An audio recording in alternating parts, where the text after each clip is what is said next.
the close.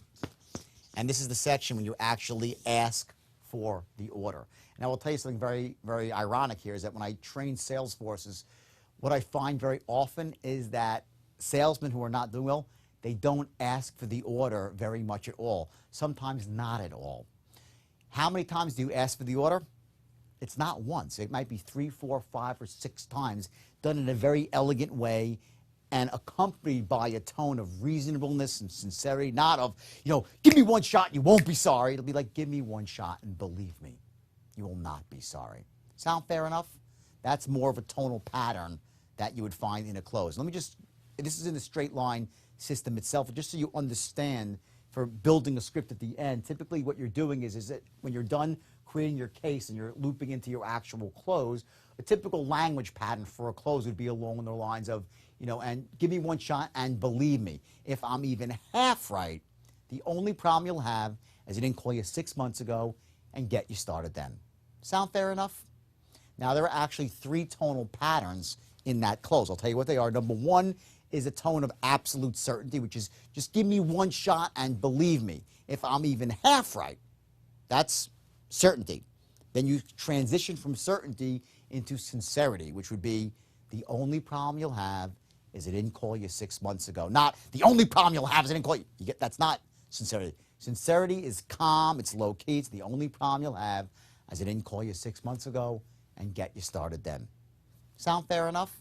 So that's a language pattern. That last, sound fair enough, that's your reasonable man statement. Not like, sound fair enough, or sound fair enough. It's sound fair enough, you're reasonable, I'm reasonable, it's no big deal. That's how you close somebody. So it's not a close of certainty, of high pressure, it's just reasonable, sound fair enough, no big deal. Okay, that's the typical tonal pattern for closing.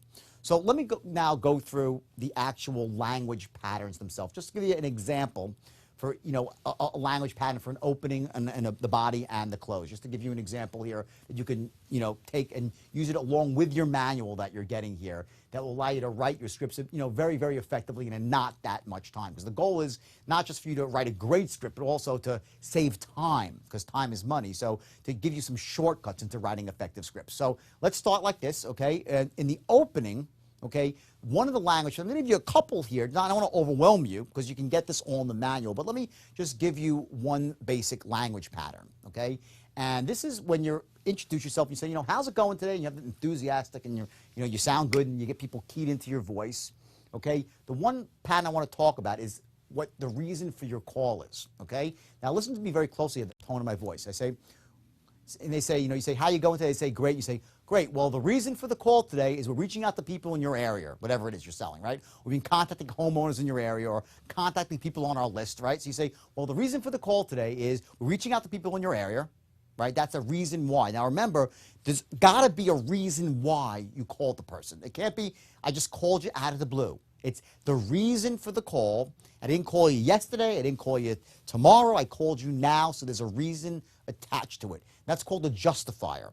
Okay, I'm going to write that down. It's called a justifier. And essentially, when you use justifiers, it dramatically increases your response rate of someone actually agreeing with you or letting you get what you want. Justifiers are very, very powerful. So I would say, watch. Well, the reason for the call is we've been reaching out to people in your area. Or I can put now a tone to that and say, great, well, the reason for the call today. See the difference? I say, great, well, the reason for the call today, or great, well, the reason for the call today, and I slightly drop my tone a bit, okay? And now all of a sudden the reason takes on a much more, ooh, what is it? Is it a secret? How you create scarcity, you create urgency, okay? So your first language pattern is going to be your reason for the call, accompanied by a tone of scarcity.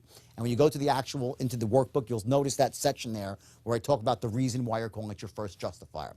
Another example here of a language pattern now where it comes to qualifying, okay, is when you ask somebody, let's say you have to ask someone a question that relates to finances. So one of the things that you would do is you have certain patterns, and they're all, again, all in your workbook here. One of the things is, let's say you're trying to qualify someone for an investment, and you wanted to find out how much money they were liquid for. Okay, you wouldn't say, how much money are you liquid for right now? They'll say, well, that's a pretty intrusive question, so you're not going to get the response you want, versus taking that language pattern and saying, how much are you liquid for right now? Just the ballpark. And you get this sort of like, no big deal, just, just for informational purposes, not a big deal. That's called your not a big deal tone. There's just for informational purposes. So that language pattern there, just asking someone, what do you have in the bank? I mean, are they qualified financially? You would never say, so how much do you have in the bank right now? You'd say, well, what are you liquid for right now? Just a ballpark, no big deal. And then you'll probably get the response versus someone clamming up and you'll break rapport. Okay, now let's move on from, that's the intro, let's move on to the body. Okay, and the intro, again, let me just give you this is the language pattern, I mentioned it before, which is your transition from the intro to the main body, which is, well, let me say this, John, based on everything you just said to me, this is definitely a perfect fit for you. Now, real quick, okay, the name of the program is X. Okay, and that's how you start your transition, okay? And the language patterns that you use in the main body, just it's important. I won't give you specific patterns because they vary so much industry to industry, but the important thing is that a specific, in the main body, it should be no more than a short paragraph. And it should end with, make sense so far? You follow what I'm saying?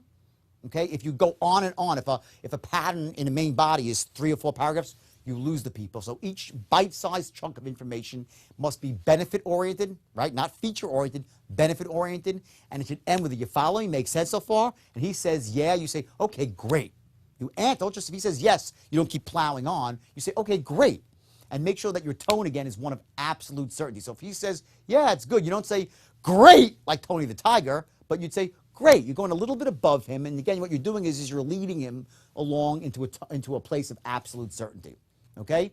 Now let's move from the main body of the script into the close. And I said it before, so let me repeat it again now. And I would say,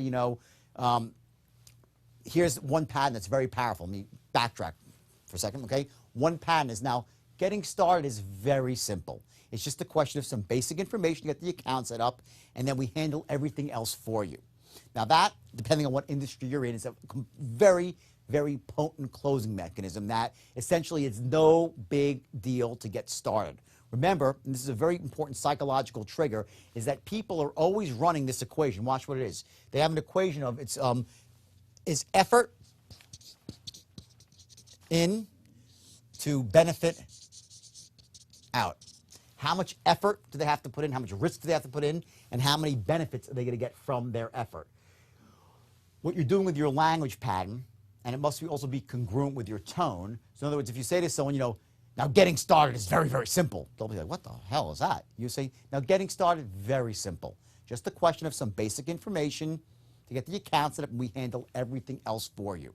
That's a very powerful pattern for making it sound so simple for them to get started. And by the way, as an actual entrepreneur or salesperson, make sure that the system you have in place is simple.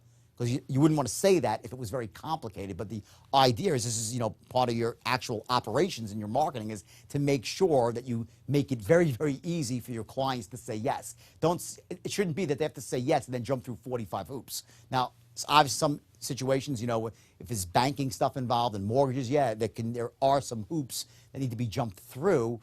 But make it clear that, listen, we make this very, very simple for you. We handle all the paperwork, we hold your hand every step of the way, and it'll just take a couple of minutes of your time, or whatever amount is realistic, okay? So that would be something in your close, okay? And those are just very basic examples of language patterns. And I want to give you just now 2 more patterns here that you can focus on. Again, these are in the straight line system itself, the overall system, but one of the most important things that you want to do is the first question you're going to ask them after they say, let me think about it. Let's say you gave a great presentation, they want to think about it. First question you're going to ask them is, does the idea actually make sense to them? Do you like the idea? That's the beginning of a language pattern where you would resell, essentially you resell the company, the product itself, you resell the product itself. So, if someone says, let me think about it, well, typically we know they're being held back by one of the 3 tenets. So the idea is to raise up their levels of certainty. So your first language pattern is going to be, well, let me ask you a question. Does the idea make sense to you? Do you like the idea? So if they say, well, it's, I don't have enough money right now, you don't say, well, how come? Well, how much do you have? You don't play into the objection yet. You deflect, and then you run a pattern of, well, I hear what you're saying, but let me ask you a question. Does the idea make sense to you? Do you like the idea? Now notice the tone there. That was what I call a money aside tone. What I'm saying is, well, let me ask you a question. Like, all things being equal, hypothetically, does the idea make sense to you? Do you like the idea? I would never actually say in the language pattern money aside, because then you make the whole thing an academic exercise. But by using the tonality that disarms them, this money aside tone, I get that across them emotionally, and I still get them to say, to stay in the sale. So I'd say, well, let me ask you a question. Does the idea make sense to you? Do you like the idea? And typically they'll say, well, yeah, it sounds pretty good. And we know that's not good enough. We need them to be absolutely certain that the product is great. So I would say exactly. Well, let me say this. The true beauty of the program, and then I would go in and actually start giving them more benefits. Remember, I said keep your powder dry? This is why. Because after you go through the first initial body of your script, typically they don't say yes right away. So you want to have even more powerful stuff to help them come to the right decision, which is to make the decision to buy your product.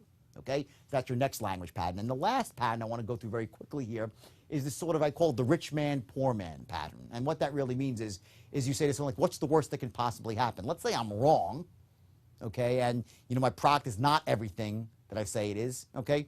What's the worst that can possibly happen? And you would lay out for them, if it was a stock market, say, listen, the stock goes down 3 points and you lose $1,000. Is that going to make you a poor man? And they'll say no.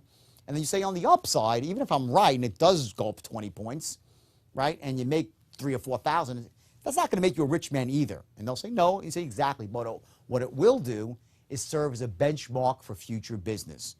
And what I can do for you besides this one transaction, this is for stocks, but it applies to anything. Whether they're buying, a coaching program, whether they're buying a car, it's, what's the worst that can possibly happen? Okay? Now, of course, in some industries, it really works very well when there are ways to mitigate loss through guarantees, or in financial products, if there are any stop losses, or for insurance policies where there is, equity in a policy they can cash in. So you have all these patterns, these situations depending on the industry. But the thing to remember is that what you're doing is you're trying to say to a person who's running this same benefit, effort in, benefit out, this same, in an overall structure here, it would be like this. They'll say worst that can happen versus the best. And if the worst thing that can happen here is basically nothing because there's a guarantee, and on the upside, the benefits go far beyond the product itself. It's about a long-term relationship, and you start future pacing, meaning you start saying what I could do for you besides this over the long term. We work on referrals. We're here to, to be an asset to you and your family for the long term. It has a much, much more profound impact.